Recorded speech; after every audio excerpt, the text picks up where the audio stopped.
So today we're going to continue to discuss Thomas Jefferson's early life, and we're going to focus on his education, which for Thomas Jefferson was, even for his time, he got a really, really good education. So let's just review real quick from our talk last time. You might remember he was born in 1743, and like most children during his time frame, if you got an education, it started out at home, homeschool, or maybe you had a tutor, and that was the case with Thomas Jefferson. He had a tutor, so about when he was 9 years old, so that would have been 1752, he was 9. He went off to live with a pastor who pastored a church. He went to live with them, and there he learned Latin, Greek, and French, which was good for Thomas Jefferson because later on he would later in his life he would spend a lot of time in France, and so he already kind of knew how to speak French, and so that helped him a lot. But then you might also remember from our last talk that Thomas Jefferson's dad died in, I think, 1757, when Thomas was about 14.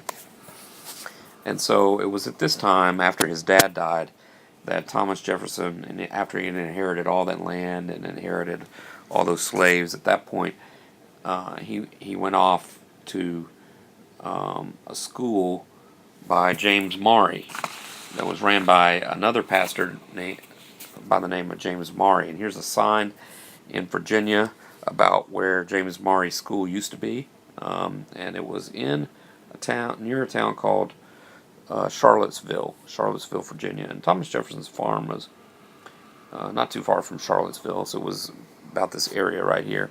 So this school was basically what we would call high school. So from the time he was 14 until 1760, when he was 16 years old, Thomas Jefferson was at James Maury's school. And then when he was 16 in 1760, Thomas Jefferson went off to Williamsburg, which is way over here by the coast, to Williamsburg to go to college. And here's a picture of William and Mary College, and that's where Thomas Jefferson went. So when he was 16, he went all the way to Williamsburg to go off to college, and this was the beginning of a really influential time for Thomas Jefferson. And William and Mary was a really good school. It is the second oldest college in America. And if you remember from studying the Pilgrims last year, when they first came over, and began to settle the New World, Williamsburg was one of the very first and oldest of all of the English settlements. And so Williamsburg is a very old town. You can visit there now and see. A lot of tourists go there now to kind of see what Williamsburg was like in the colonial times. And William and Mary College is there. It's still there. There's still students that go there to Williamsburg to go to William and Mary College. It is one of the oldest colleges in all of America. So now we jump to when Jefferson was in Williamsburg in 1760 at the beginning of college. And this, like I said before, this is the beginning of a really big time for Thomas Jefferson. And while at college, he met a man named William Small, who was his math professor. And William Small introduced him to Judge George Wythe, who was a very well-respected lawyer and judge, not only just in Williamsburg, but in all of Virginia. And so Jefferson became friends with William Small and George Wythe. These were older guys, but they were also teachers of him. And eventually, after college, Jefferson would study law. Uh, he would study law from from George Wythe. That would be his what he would do after college, and I'll talk about that in just a minute. But Small and Wythe introduced him to Governor Francis Fauquier, and Fauquier was the governor of Virginia. So he was the Virginia governor. And if you remember, back during this time right here, really, all of this time right through here, Virginia was not a state. There were no states because America hadn't quite started. The Revolutionary War didn't start till here in 1776. It's when the Declaration of Independence came out. Right? So before all this time, while Jefferson was in Williamsburg and in college, and after he got out of college, Virginia was still just a colony of Great Britain. And Fauquier was the governor of Virginia, so he ran the state on behalf of the King of England, King George. So King George would say, "This is what I'm putting you in charge of Virginia, and I want you to run it." And so Jefferson now knows Small, he knows Wythe, he knows Fauquier, and they're all hanging out during this time in the early 1760s. They're all hanging out at the governor's mansion and having all kinds of conversations, and they're playing music.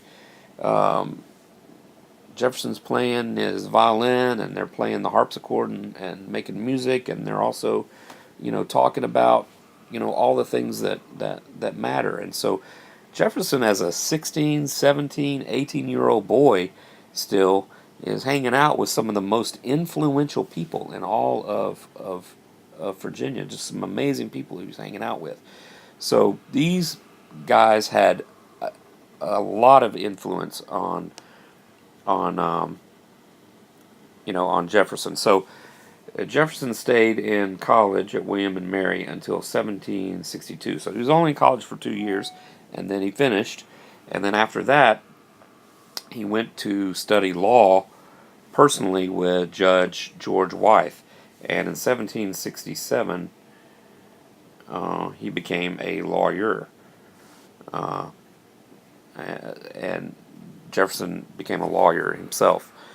And so that was his profession. He helped people with the law, and eventually became more and more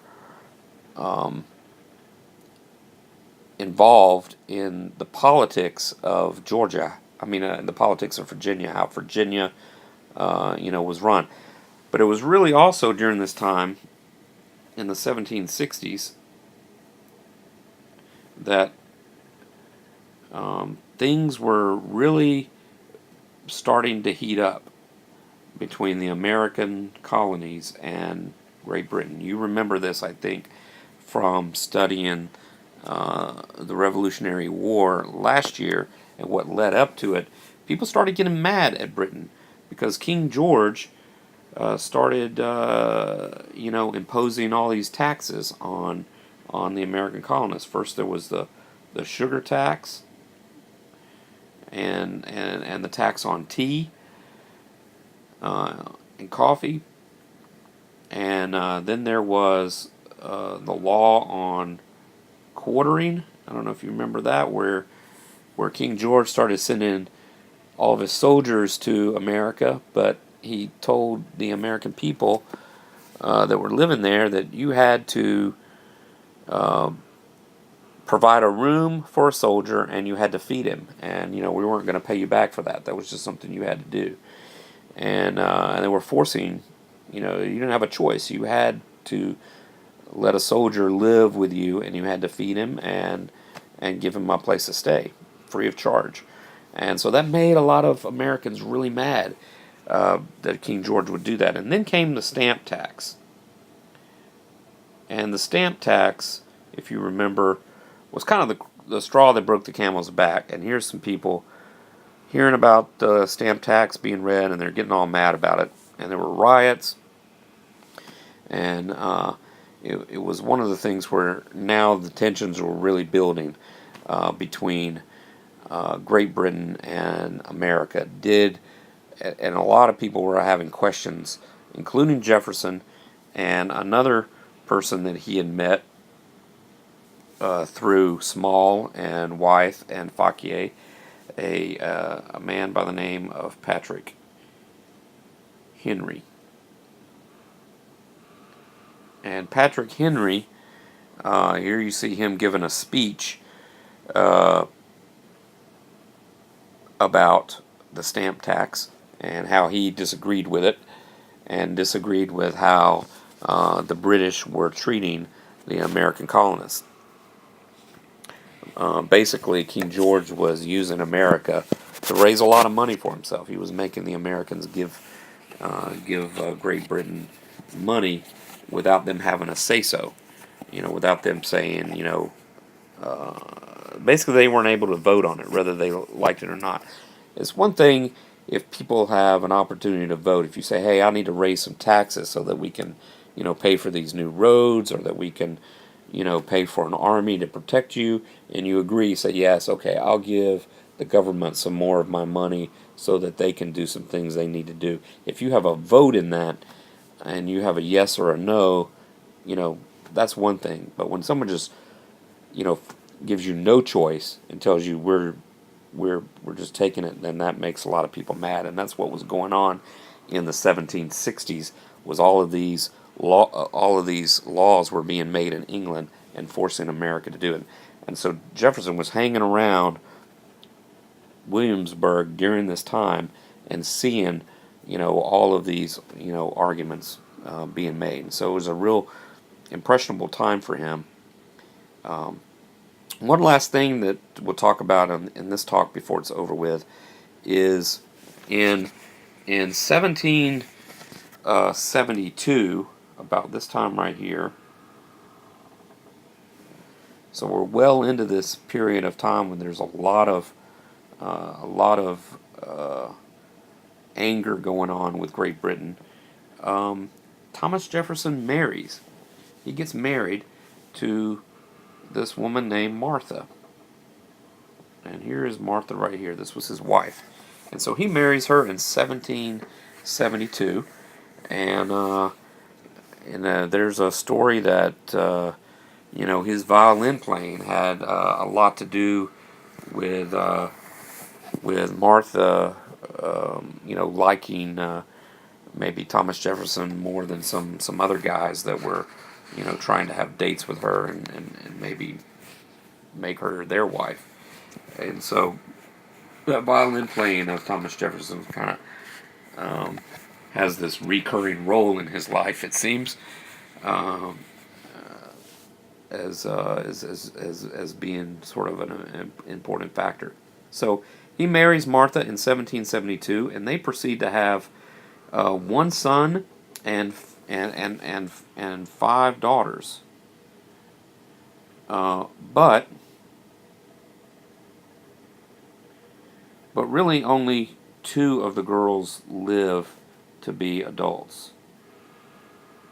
His son and 3 of his other girls, they die when they're young children, and this was just kind of a fact of life back in those days. There were doctors, but there wasn't much medicine, and doctors didn't really know a lot about how to cure diseases and help people very much. And so, lots of times when you got sick, you just never got better, and you eventually died. And that was the case with not only 4 of his children, but that was also the case with his wife.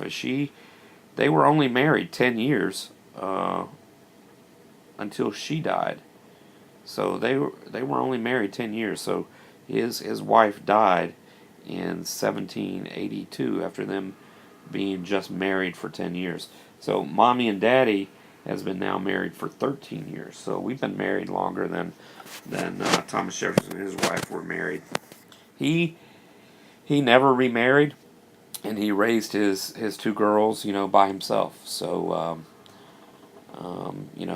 in that respect, in Thomas Jefferson's life, maybe not such a happy ending um, on that respect, but he did go on to do some other great things, and we'll talk about those in our next talks.